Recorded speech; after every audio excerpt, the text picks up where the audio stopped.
Bonjour chers étudiants et bienvenue dans un QCM d'électrostatique. Pour bien préparer le contrôle, je vais parler un peu de la force électrostatique, du champ électrostatique, du potentiel, du théorème de Gauss. Donc je vous présente 15 questions. Je vous conseille de bien choisir chaque réponse avant de voir la solution. Donc, première question, quand on double la distance entre deux corps chargés électriquement, la valeur de la force d'interaction, est-ce qu'il double, inchangé, divisé par 2, divisé par 4. Donc ça, c'est un premier cadeau. Deuxième question, là, c'est pour faire la différence, de bien présenter les champs créés par des charges. Donc, on vous dit, vous avez une charge de plus 1 microcoulomb, de 1 microcoulomb, on veut calculer le champ ici. Donc, il faut bien savoir, si vous avez une charge positive, le champ créé par cette charge à une distance r, c'est toujours dirigé de la charge vers l'extérieur. Si vous avez une charge négative, le champ créé par cette charge en un point, c'est toujours dirigé vers la charge. Donc appliquez ceci pour répondre. Et là, il faut faire très attention. Je vous rappelle que le champ électrique, c'est un vecteur. Et on vous dit le champ est nul au point C. Le champ vaut 18 000 volts par mètre. Aucune des deux réponses précédentes n'est complète. À vous de réfléchir. Bon, là, on vous dit une sphère de rayon R de surface S située à une distance R de l'origine enferme deux charges, une charge de 4Q, une charge de moins de 2Q, avec Q positif. Déterminez le flux sortant de cette sphère. Donc, vous avez cette sphère-là.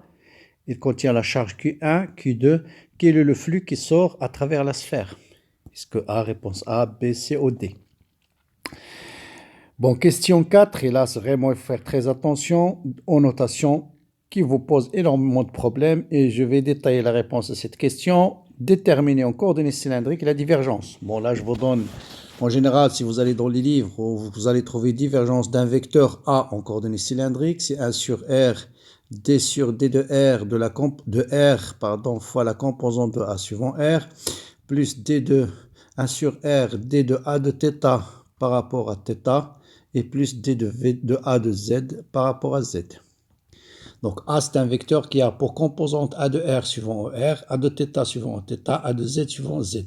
Mais dans ce cas, r, θ et z, ce sont les coordonnées cylindriques. Alors qu'ici, on note le vecteur r égale à OM. Donc faire attention pour calculer, pour appliquer cette formule. Calculer la divergence de ce vecteur, là, il suffit de remarquer que E, c'est un vecteur qui est exprimé en coordonnées cartésiennes. Et divergence en coordonnées cartésiennes, ça, c'est des choses que vous devrez savoir. Donc, c'est une ablase scalaire E. Avec un ablase, c'est un vecteur qui a pour composante D sur dx, D sur dy, D sur d de z. Et E, voilà ses composantes. Et vous allez calculer ce divergence. Donc là, c'est un exercice très classique. Au sommet d'un carré, vous avez 4 charges, plus 1 microcoulomb, 2, moins 5, plus 2. Déterminez le champ total au point O. Donc voilà, on vous donne 5 propositions. 6, il faut choisir laquelle de ces 6 propositions. Là, c'est toujours de bien comprendre, de bien représenter le champ créé par une charge à une distance R donnée. Pour le même système, cette fois-ci, je place une charge de moins 2 microcoulombs au centre. Quelle force va subir cette charge-là? Réponse A, B, C ou D. Là, il faut comprendre qu'est-ce que c'est que la force subie par une charge lorsqu'elle est placée dans une région où vous avez un champ électrique E.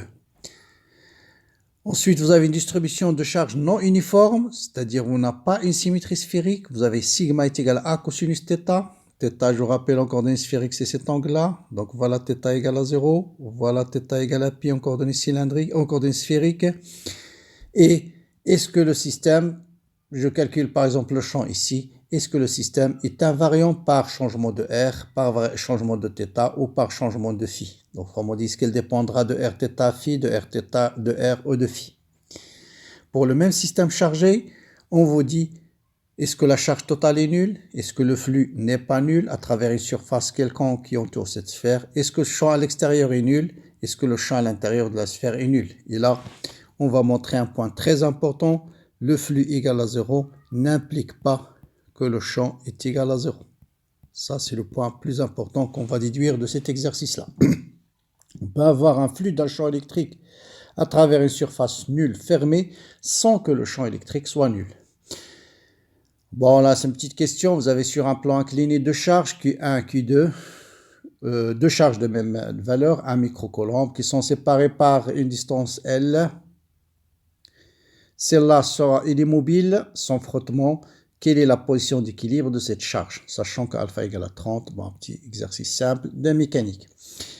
Enfin, vous avez une distribution de charge toujours sphérique, cette fois-ci uniforme. Donc, le calcul est plus simple. La charge n'existe que dans la partie comprise entre la sphère de rayon R1 et la sphère de rayon R2. On vous donne ρ, la valeur des rayons, la valeur d'epsilon 0. Donc, c'est 10 moins 12 ici. Farad mètre moins 1. Calculer la charge totale. Calculer le champ créé par cette distribution en un point ici, c'est-à-dire à l'intérieur inférieur à R1, petit r inférieur à R1. Et là, il faut faire attention.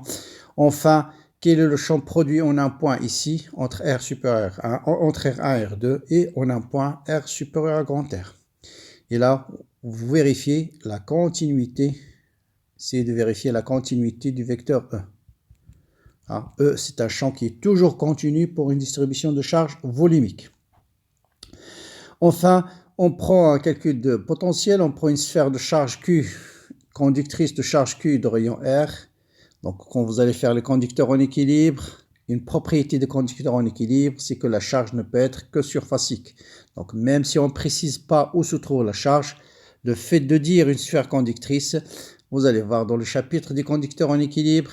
Donc, comme ceux qui n'ont pas encore fait les conducteurs en équilibre, la question c'est une sphère qui est chargée surfaciquement avec une charge Q. À quoi est égale cette charge Q? Celle-là ou celle-là ou celle-là. Bon, c'est évident. Et quel sera le potentiel à une distance R sur 2? Essayez de réfléchir à ces questions-là. Je vous laisse la série Les QCM aujourd'hui. Et bien demain, vous aurez la solution détaillée. Voilà, bon courage, bonne continuation et à bientôt.